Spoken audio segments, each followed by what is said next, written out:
নমস্কার বন্ধুরা, নতুন স্বাদের নতুনভাবে রেসিপি নিয়ে চলে এসেছি। প্রতিদিনের মতো আজ বানিয়েছি টমেটোর পরোটা। টক ঝাল সব কিছু মিশিয়ে একদম অন্য স্বাদের, অন্য রকমভাবে। সবসময় একঘেয়েমিভাবে পরোটা লুচি না বানিয়ে খেয়ে এভাবে একটু অন্য রকম স্বাদের খাবার তো খেতেই পারি বলুন।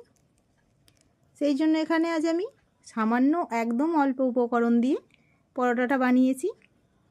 কিভাবে বানিয়েছি তাহলে আপনাদের সঙ্গে শেয়ার করে নিই। এখানে আমার পরোটা বানানোর জন্য লাগবে দুটো টমেটো। আমি দুটো নিয়েছি, আপনারা চারটেও নিতে পারেন, তিনটেও নিতে পারেন, পরিমাণটা আপনাদের নিজেদের মতো। টমেটোগুলো খুব ভালো করে সেদ্ধ করে নেব, যাতে ভিতরের যে জুসটা হবে একদম মসৃণভাবে গুলে যায়। সেদ্ধটা যত ভালো হবে পরোটাটা ততই ভালো হবে। রেসিপির জন্য এখানে বেশি কিছু উপকরণ লাগে না। আমি দুটো পেঁয়াজ কুচিয়ে নিয়েছি, আর অল্প নিয়েছি ধনেপাতা কুচি, দুটো ডিম আর সামান্য চিলি ফ্লেক্স, ব্যাস আর কিচ্ছু না। কথা বলতে বলতে টমেটো দুটো খুব ভালোভাবে সেদ্ধ হয়ে গেছে, তুলে নিয়েছি। এবার খোসাগুলো ছাড়িয়ে শক্ত অংশ সব ফেলে দেব। আমার কোনো রকম রেসিপিটার জন্য শক্ত অংশটা লাগবে না। গরম যেহেতু একটা চামচ দিয়ে ঘেঁটে শক্ত অংশ ফেলে দিয়েছি। টমেটোর জুসটার মধ্যে দিয়েছি সাদা তেল, ময়দা আর লবণ দেবো স্বাদ মতো। ময়দাটা কোনো রকম বাটি মেপে দেয়া যাবে না, নির্ভর করবে জুসটা কতটা হয়েছে সেই হিসাবে। মাখতে মাখতে একটা সফট ডো তৈরি করে নিয়েছি। খুব শক্ত ডো করব না, তাহলে পরোটাটা নরমও হবে না, খেতে ভালোও লাগবে না। এবার আমি মিডিয়াম সাইজের লেচি কেটে নিচ্ছি। সাইজটা আপনারা ঠিক করবেন, বড় করবেন কি ছোট করবেন। লেচিগুলো কেটে নিয়েছি, এবার গোল করে রেখে দেব। হাতের সাহায্যে গোল করে নিয়েছি। এবার একটা বড় সাইজের প্লেট নিয়েছি। এবার থালার মধ্যে পেঁয়াজ কুচি, ধনেপাতা কুচি, চিলি ফ্লেক্স সব কিছু একসঙ্গে দিয়ে দেব। দিয়ে লবণ দিয়ে খুব ভালো করে পেঁয়াজ, ধনেপাতা, লঙ্কাটা মাখিয়ে নেব। একটা কাঁটা চামচের সাহায্যে আমি ভালো করে মেখে নেব। চেষ্টা করবেন এইরকম বড় থালা নেওয়ারই, আপনাদেরই সুবিধা হবে। কারণটা, যখন আমি পরোটাটা ভাজবো এই প্লেটটার মধ্যে পরোটা ডোবাতে ভালো হবে, সেই জন্য। এবার ডিম দুটো ফাটিয়ে পেঁয়াজের সঙ্গে মিক্স করে নেব। ডিমটা দুটোও লাগতে পারে, তিনটেও লাগতে পারে। আমি তো দুটো নিয়েছিলাম, পরে আবারও একটা লেগেছিল, সেটা আর আপনাদের সঙ্গে শেয়ার করা হয়নি। এবার ডিমটা খুব ভালো করে পেঁয়াজের সঙ্গে মিশিয়ে নিচ্ছি। রেডি হয়ে গেছে ব্যাটারটা, একদম কতটা খালি সুন্দর লাগছে দেখুন। এবার গুঁড়ি দিয়ে বেলবো, মানে ময়দা দিয়ে। সামান্য ময়দা ছড়িয়ে দিলাম, যেহেতু আমি একটু নরম করে মেখেছি। ময়দাটা দিয়ে না বেললে আটকে যাবে বেলনের মধ্যে। প্রথমে গোল করে হোক লম্বা করে বেলে নেব, তারপরে ভাঁজ দিয়ে পাট পাট করে বেলে নেব, যাতে পরোটাটা লেয়ার যুক্ত হয়। খুবই সহজ, যে কেউ বানাতে পারবে, সমস্যা কোনো নেই।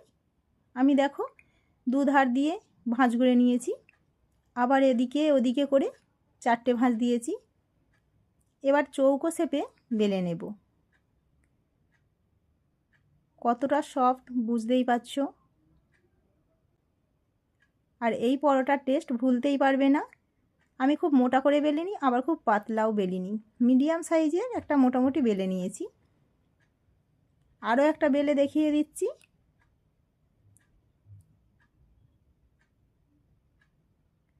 ভাঁজটা করলে, লেয়ারটা পড়লে খেতে ভালো লাগে।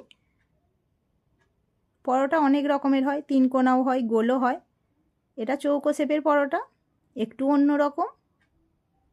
একইভাবে সবই বেলে নেব। এখানে আমি একটা ননস্টিকের প্যান নিয়েছি। এই রকম চ্যাপটা করার একটু ব্যবস্থা করে নিতে হবে, কারণ পরোটা ভাজতে না হলে অসুবিধা হবে। এবার একটা করে পরোটা নেব, আর এভাবে ডুবিয়ে নেব ডিমের গোলাতে।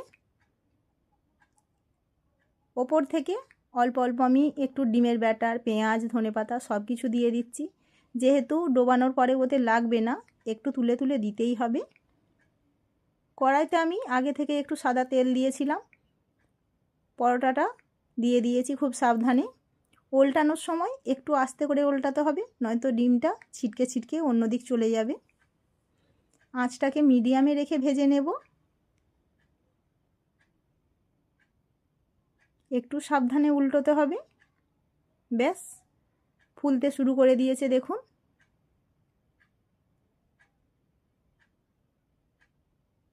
একটু লাল লাল করে ভেজে নেব, খেতে খুব সুন্দর লাগবে।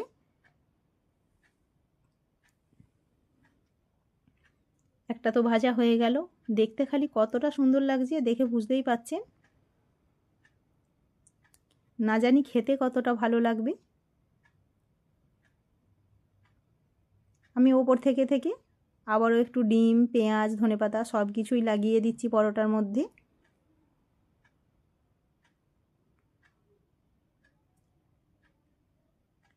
তেলের পরিমাণটা আপনাদের ইচ্ছে মতো আরও তেল দিয়ে ভাজতে পারেন, সেক্ষেত্রে পরোটাগুলো আরও ফুলবে। তেলটা একটু বেশি দিলে, তেলটা আমি একটু কম দিয়েছি।